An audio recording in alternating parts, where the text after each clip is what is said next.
Shalom, sahabat Bible Study online CK7 yang dikasihi Tuhan Yesus Kristus. Puji Tuhan, pada hari ini kita masuk ke dalam pembahasan kitab yang baru, yaitu kitab Sefanya. Dan Sefanya merupakan kitab nubuatan penghakiman terhadap Yehuda dan ibu kotanya, yaitu Yerusalem. Kita bisa lihat itu di pasal pertama dan tidak di pasal ketiga. Nah, di tengah-tengah penghakiman datanglah panggilan Tuhan untuk sisa-sisa Israel yang setia, the remnant ini, kaum yang tersisa. Dan mereka inilah yang kemudian dilindungi oleh Tuhan ketika Yerusalem dan musuh-musuhnya itu dihancurkan. Lalu janji Tuhan kepada orang-orang ini adalah adanya sukacita kembali ke Yerusalem. Dan itulah akhir dari kitab Nahum ini. Bagaimana Allah itu sendiri bergembira. Tuhan ada di tengah-tengah mereka bergembira. Nah, saudara-saudara, ini menarik. Kitab Sefanya ini adalah diikat oleh satu kata, yaitu penyembahan. Jadi penyembahan dari umat Tuhan merupakan tema pemersatu dari kitab nubuatan ini. Dan semangat penyembahan ini diekspresikan dalam bentuk Allah yang cemburu lalu menghakimi lawan-lawannya, orang-orang yang berontak, yang keras hati, tegar tengkuk, dan juga Allah menyelamatkan orang-orang yang tersisa yang kemudian akan menyembah Tuhan. Dan mereka-mereka ini adalah orang-orang yang dikatakan pada hari kemurkaan Tuhan yang cemburu itu, justru Tuhan melindungi mereka dan menyelamatkan mereka. Kalau kita melihat dosa daripada umat Tuhan begitu beragam, begitu banyak sekali. Tapi semua ini nanti menunjuk kepada satu kenyataan. Yaitu apa, saudara? Apa dosa yang paling utama? Mereka tidak lagi percaya kepada Yahweh. Dan tidak menyembahnya secara total. Sebaliknya, mereka mulai bermain mata dengan dewa-dewa lain. Dikatakan di dalam Sefanya pasal yang pertama ayat 4. Aku akan mengacungkan tanganku terhadap Yehuda dan kepada segenap penduduk Yerusalem. Aku akan melenyapkan dari tempat ini sisa-sisa Baal. Dan nama para imam berhala di antara para imam. Jadi mereka itu mulai menyembah Baal, mulai membangun dan mengumpulkan imam-imam dari penyembah-penyembah berhala ini. Lalu ayat 5. Mereka yang sujud menyembah tentara langit di atas sotoh. Dan mereka yang sujud menyembah bersumpah setia kepada Tuhan, kepada Yahweh. Namun bersumpah pula demi Milkom atau Molok, dewa Molok. Jadi saudara bayangkan, mereka ini menyembah tentara langit, yaitu dewa roh-roh jahat, penguasa-penguasa. Malaikat juga adalah bagian dari tentara langit. Tetapi di sini coba perhatikan, mereka menyembah Yahweh, tapi juga mereka menyembah roh-roh jahat. Mereka menyembah Milkom, membuat kesetiaan kepada Milkom, kepada dewa Molok.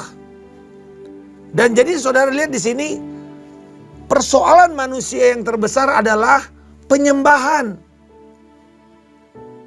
Penyembahan, kita semua ini adalah penyembah. Pertanyaannya, penyembah yang benar atau penyembah yang sesat? Kenapa saya sebut penyembah sesat? Karena kalau saudara menyembah yang lain yang bukan Tuhan, yang datang dari roh yang dilahirkan kembali, yang menyembah dalam roh dan kebenaran, pasti kita akan hancur. Nah, karena itu saudara-saudara, saya mau mengajak kita untuk ekspresikan penyembahan saudara kepada Tuhan pada hari ini.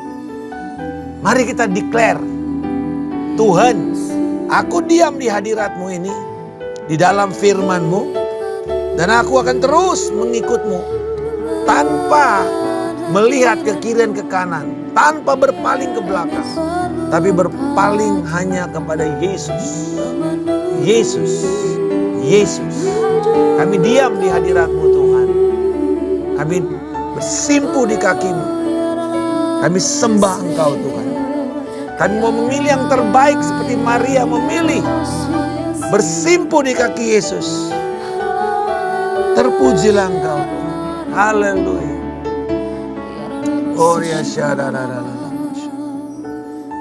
Thank you Jesus.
kehendaknya di hidupku.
akan terus mengikut-Mu.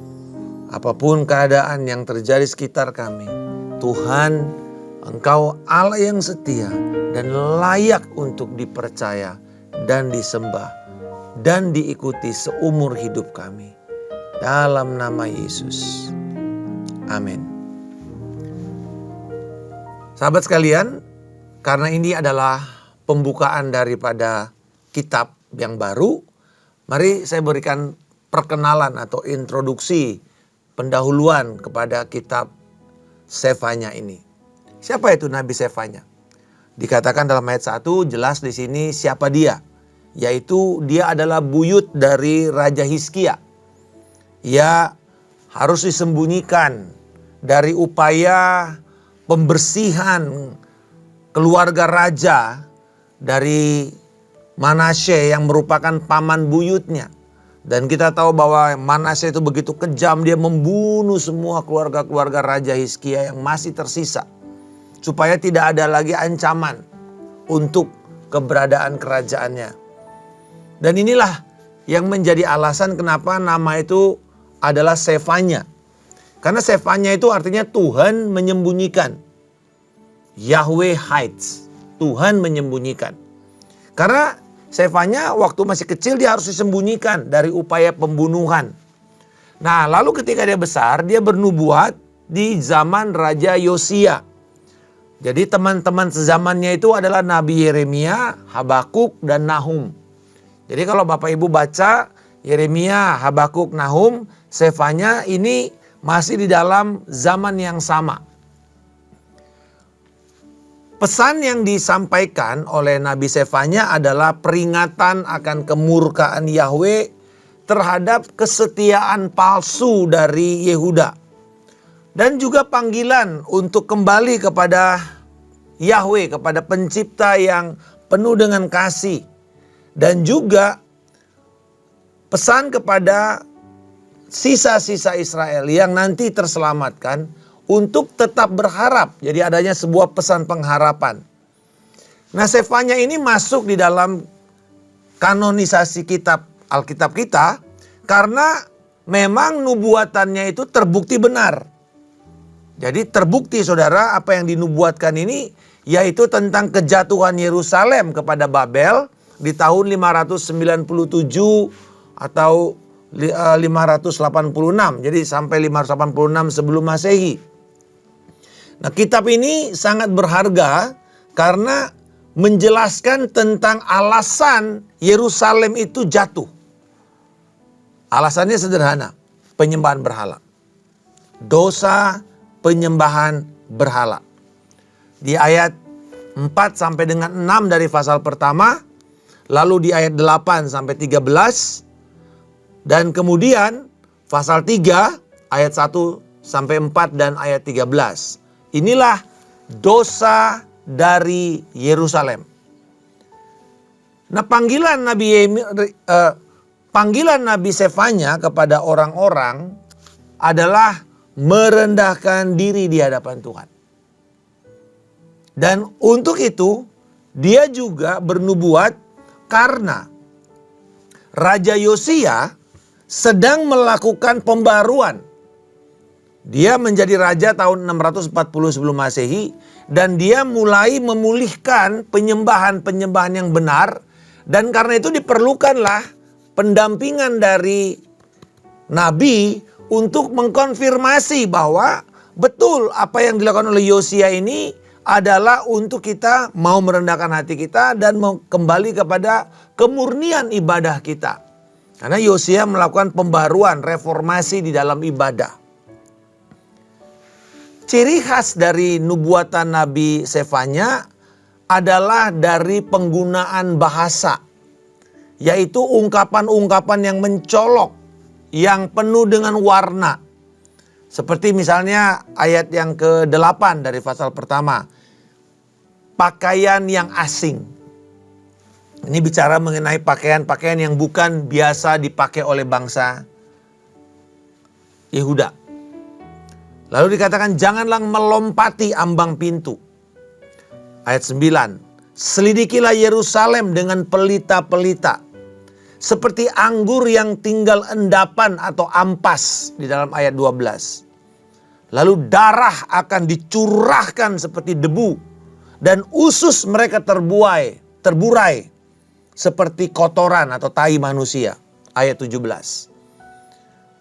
Di pasal 2 contohnya, tempat rumput liar, tempat garam ayat 9, mencemooh dan mengepalkan tinjunya. Pasal 2 ayat 15. Serigala-serigala malam. Pasal 3 ayat 3. Melayaninya dengan bahu-membahu, ada gotong royong. Lalu pasal 3 ayat 11. Sombong di atas bukit yang kudus. Jadi saudara-saudara, gambaran atau cara dia mengungkapkan ini cukup unik. Berani dia tidak sekedar bikin sesuatu kata yang halus. Dia ungkapkan dengan sebuah warna. Dan kitab Sefanya ini merupakan kitab peringatan sekaligus panggilan agar orang-orang percaya kan mereka adalah orang-orang pilihan Tuhan. Ini juga panggilan yang kuat untuk mereka kembali jangan mementingkan diri mereka sendiri. Kamu mesti kembali kepada Yahweh, jangan kepada dirimu. Berbaliklah kepada Tuhan. Rendahkanlah dirimu. Terima penebusan. Dan bersukacita di dalam Yahweh, dalam penyembahanmu. Jadi saudara-saudara, itulah berita-berita yang dia sampaikan di dalam 3 pasal nubuatannya ini. Jadi bagaimana dia membangun pengharapan kepada sisa Israel? Dia bangun di atas sebuah realita bahwa Tuhan akan menghakimi mereka yang sombong. Jadi Sefanya ini adalah kitab peringatan terhadap kesombongan, kepalsuan ibadah, kepercayaan terhadap kekayaan, harta kekayaan, kepada ilah-ilah yang dewa-dewa palsu. Ini merupakan panggilan betul-betul satu saja. Rendahkan dirimu di hadapan Tuhan. Dan izinkan dia menjadi tempat perlindunganmu. Kitab ini memanggil kita untuk satu penglihatan tentang adanya sukacita Allah. Sangat hebat ya. Banyak para pemuji-pemuji, para worship leader mengambil pasal 3 ayat 15 sampai 20 sebagai sebuah pengantar untuk sebuah ibadah. Ayo kita bersorak-sorak, Tuhan Allah di tengah-tengahmu. Dialah yang memberikan kamu kemenangan, Dia bergembira atasmu. Kita bahkan punya lagu yang didasarkan kepada kitab Sefanya pasal yang ketiga ini. Nah, mari kita kembali kepada pasal pertama. Pasal pertama dibuka dengan sebuah peringatan. Aku akan menyapu bersih segala-galanya dari muka bumi. Demikian firman Tuhan. Tuhan menyapu segala-galanya. Dan ini adalah nubuatan yang menyeluruh sampai ke seluruh bumi. Karena di sini bukan cuma manusia yang akan disapu. Binatang, burung, ikan. Kenapa? Karena Yehuda telah menjadi tempat kegelapan, penyelewengan ibadah, penyembahan berhala. Bapak Ibu, ini menarik ya. Yehuda yang salah, kenapa korbannya seluruh dunia? Karena kembali lagi, Allah ingin menyatakan kepada umat pilihannya, Dia memberikan hak istimewa, tapi juga tanggung jawab besar. Bukankah oleh mereka ini seluruh bangsa akan beroleh berkat? Kejadian 12 ayat 3. Olehmu Abraham dan oleh keturunanmu semua keluarga-keluarga di muka bumi ini, bangsa-bangsa akan beroleh berkat. Berarti ada juga konsekuensinya. Kalau kamu nggak benar, mereka juga akan dihakimi. Dan itu kita lihat. Ketika nanti Yehuda dihakimi, bukan cuma Yehuda yang dihakimi. Bangsa sekitar mereka juga ikut kena penghakiman dari Tuhan. apakah mereka yang mengejek, apakah mereka yang menindas, semua at the end pasti akan dihakimi Tuhan.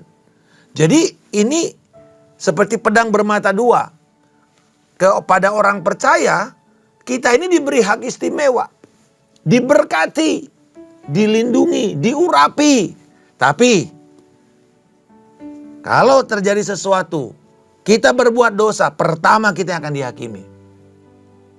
Dan apa yang terjadi di gereja Tuhan, itu imbasnya kepada dunia. Jadi kalau gereja diberkati, umat percaya diberkati, kota itu diberkati. Tapi kalau gereja sedang dihakimi, kota itu juga akan menderita sengsara. Penyembahan Yehuda digambarkan di dalam nubuatan Sefanya ini sebagai penyembahan yang penuh dengan kemunafikan.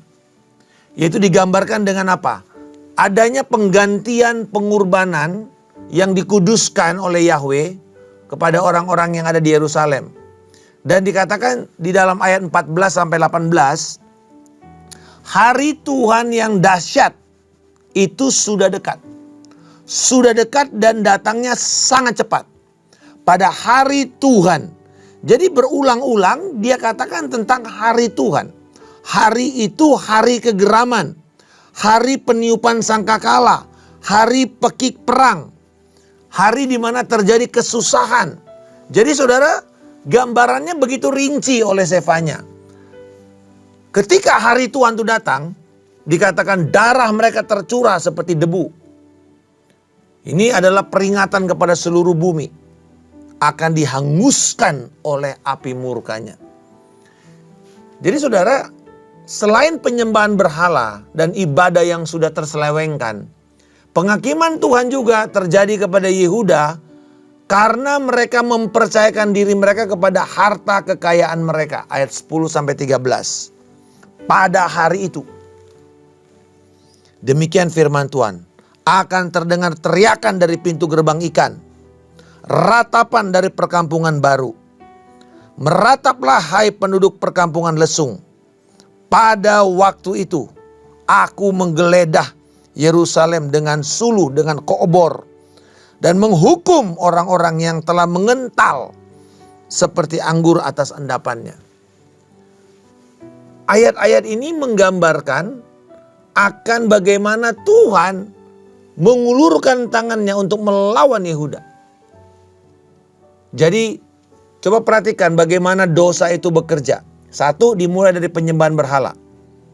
Dari penyembahan berhala lalu mulai mencampurkan penyembahan berhala dengan penyembahan sejati.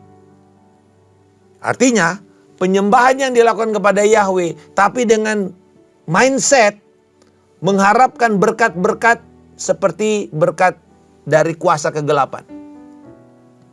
Lalu kemudian penyembahan yang kepada Yahweh ini hanya untuk mencari kekayaan.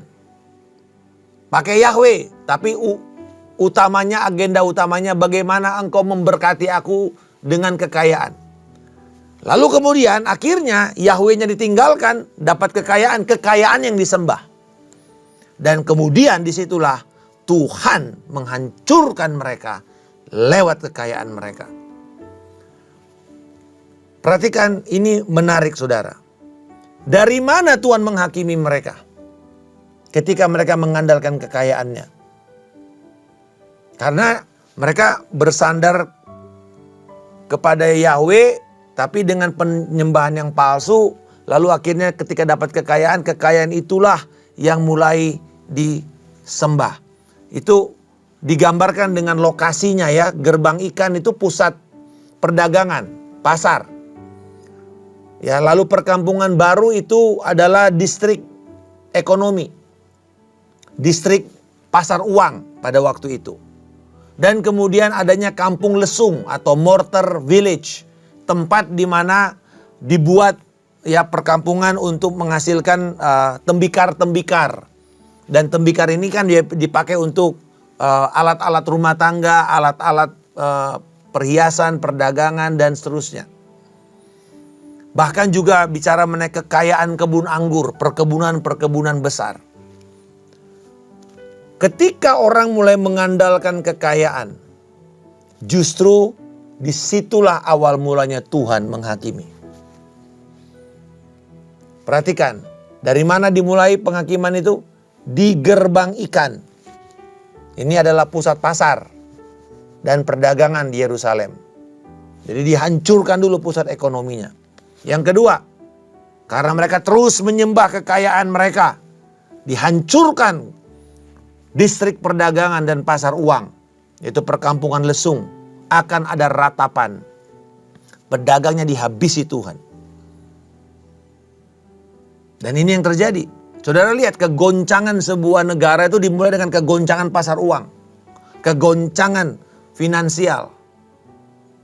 Di mana ada kegoncangan, karena inilah pasar yang paling rentan. Paling rentan dengan isu-isu, dengan sentimen-sentimen baik positif maupun negatif. Paling rentan dengan digoreng istilahnya saham itu. Nah saudara-saudara, bayangkan orang-orang yang mengandalkan harta kekayaan ini justru adalah tempat yang paling rapuh. 3 kali Tuhan mengatakan tentang aku akan menghukum. Di ayat yang ke-8. Pada hari kurban sembelihan dari Tuhan itu, aku akan menghukum. Siapa yang dihukum? Para pemuka, putra-putra raja, semua orang yang mengenakan pakaian yang asing. Nah, ini tadi. Orang-orang yang berpakaian dari pakaian bangsa-bangsa lain. Jadi bukan pakaian yang biasa mereka pakai. Allah akan menghukum. Ayat 9. Pada hari itu, aku akan menghukum semua orang yang melompati ambang pintu, yang memenuhi rumah Tuhan mereka dengan kekerasan dan penipuan. Ayat 12. Pada waktu itu, aku akan menggeledah Yerusalem. Aku akan menghukum orang-orang yang telah mengental seperti anggur di atas endapannya. Ada 3 kelompok yang Tuhan hukum. 1, Tuhan akan menghukum pemuka, pangeran-pangeran, bangsawan-bangsawan, mereka-mereka yang berpakaian asing. Itu di mana mereka nanti akan diserahkan kepada kerajaan Asyur. Mereka ditaklukkan oleh bangsa-bangsa lain, termasuk Babilonia. Ayat yang ke-9, Allah menghukum mereka yang masuk ke dalam penyembahan dewa-dewa palsu yang kejam dan menipu, yang penuh dengan penindasan. Mereka memakai agama sebagai kedok untuk menindas orang lain. Yang ketiga, ayat 12b. Allah menghukum kelompok ketiga, yakni orang-orang percaya yang berpuas diri. Seperti anggur yang tertinggal di atas ampasnya, yang mengental. Lalu mereka berkata begini, Tuhan tidak akan berbuat jahat atau berbuat baik kepada kami. Artinya begini, apapun yang kami kerjakan, Tuhan pasti tidak mungkin menghukum kami. Wah, kayaknya yakin sekali bahwa mereka itu berdosa tapi kok kayaknya nggak dihakimi. Kan kita sudah ditebus, kan kita umat pilihan, nggak mungkin lah Tuhan menghukum kita. Padahal justru kalau kita lihat di dalam sepanjang perjalanan bangsa Israel, hukuman maupun berkat yang Tuhan berikan kepada bangsa ini dipakai Tuhan sebagai saksi kepada bangsa-bangsa lain. Begini loh tanggung jawab sebagai umat pilihan Tuhan. Bukan bermain-main dengan kasih karunia. Lalu kemudian kita hidup seenaknya. Oh iya kami menyembah Tuhan tapi juga menyembah berhala. Oh iya kami berkurban tapi juga menindas orang. Oh iya kami melakukan korban-korban kami. Kami mendapatkan berkat, menjadi orang ternama. Tapi kemudian mereka justru berpuas diri. Dan akhirnya menyembah harta, menyembah berkat dan bukan pemberi berkat. Saudara, apa yang terjadi? Pelajaran pertama yang bisa kita petik.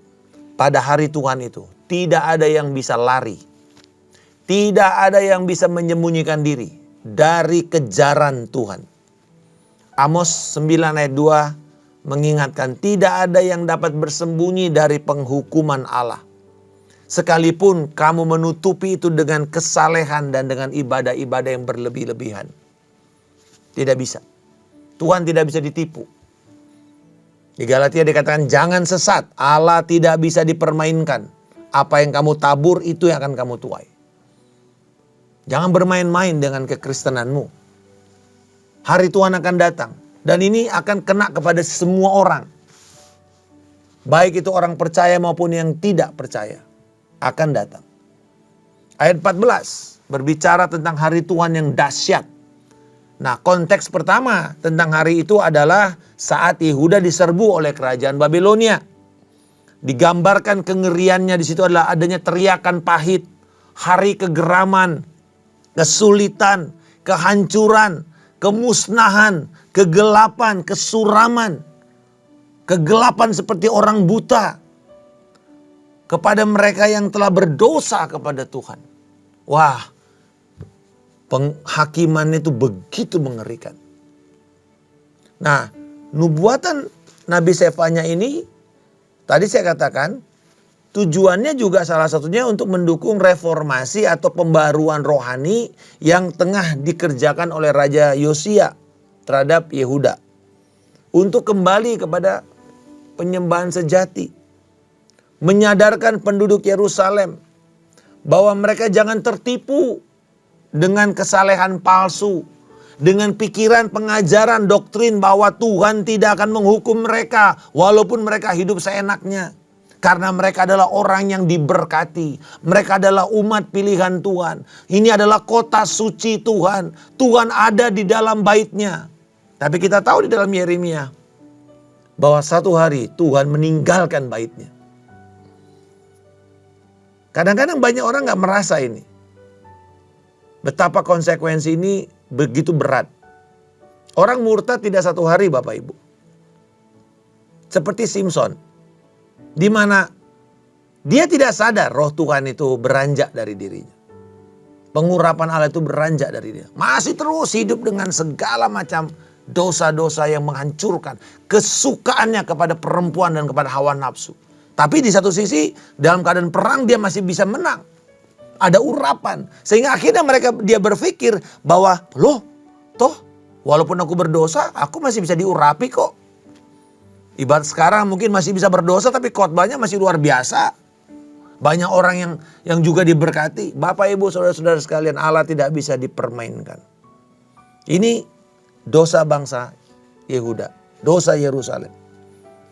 Nah, kalau kita melihat di dalam konteks perjanjian baru, penghakiman atau hari Tuhan itu juga dipakai oleh para rasul.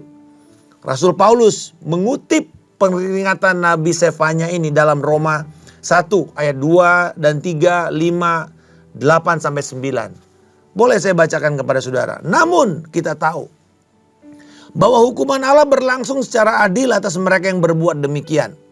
Hai manusia, engkau yang menghakimi mereka yang berbuat demikian, sedangkan engkau sendiri melakukannya juga. Apakah engkau sangka bahwa engkau akan luput dari hukuman Allah? Ini orang-orang yang merasa dirinya saleh, apakah mereka luput? Ternyata tidak. Kenapa? Oleh kekerasan hatimu yang tidak mau bertobat.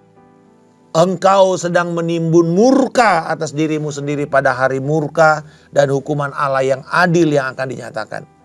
Tetapi murka dan geram kepada mereka yang mencari kepentingan sendiri. Yang tidak taat kepada kebenaran. Melainkan taat kepada kelaliman. Penderitaan dan kesengsaraan akan menimpa setiap orang yang berbuat jahat. Pertama-tama orang Yahudi, juga orang Yunani. Artinya penghakiman Allah itu menyeluruh. Mau saudara merasa diri adalah orang pilihan Allah atau engkau adalah orang yang di luar pilihan Allah. Kalau engkau berbuat jahat, kalau engkau hidup di dalam kelaliman, kalau engkau mencari kepentingan dirimu sendiri, engkau tidak taat kepada kebenaran Allah, engkau tetap tidak bisa lari dari penghakiman Allah. Dan semua perbuatan jahat itu seperti apa dikatakan oleh Paulus, saudara bisa baca dalam Roma 1 ayat 22 sampai Roma 2 ayat 21. Digambarkan semua bagaimana kejahatan manusia. Bagaimana kita bisa selamat dari hari Tuhan yang dahsyat. Saya katakan tidak ada satupun upaya kita bisa melarikan diri kan. Tapi ada satu tempat di mana dikatakan oleh Sefanya, Tuhan menjadi perlindungan kita. He is the shelter. Dialah tempat persembunyian kita. Haleluya. Jadi di sini Ibrani pasal 10 ada kabar baik. Ayat 17, 19, dan 20. Pada waktu hari Tuhan datang, dikatakan ada janji untuk kita bisa luput. Yaitu ayat 17. Aku tidak lagi mengingat-ingat dosa dan pelanggaran mereka. 19 dan 20. Jadi saudara-saudara, kita sekarang dengan penuh keberanian dapat masuk ke dalam tempat kudus oleh darah Yesus. Karena Dia telah membuka jalan yang baru dan yang hidup bagi kita melalui tabir, yaitu dirinya sendiri. Haleluya. Jadi saudara, akan datang hari penghakiman. Bisa itu penghakiman secara parsial, pelan-pelan di dunia ekonomi, di dunia politik, dunia kerohanian. Tetapi barang siapa yang percaya bahwa dia telah diampuni dan dia masuk ke dalam tempat kudus Allah oleh darah Yesus, hanya di dalam Yesus kita bisa mendapatkan perlindungan dan keamanan. Hari ini saya mau mengajak kita semua, boleh kita deklarasikan lagi kata ini, saya mau mengikuti Yesus Tuhan. Mengikuti Yesus itulah keputusanku Tuhan. Haleluya Jesus. Thank you Lord God. Thank you Lord. Oh, mengikut Yesus itulah kesukaan hatiku.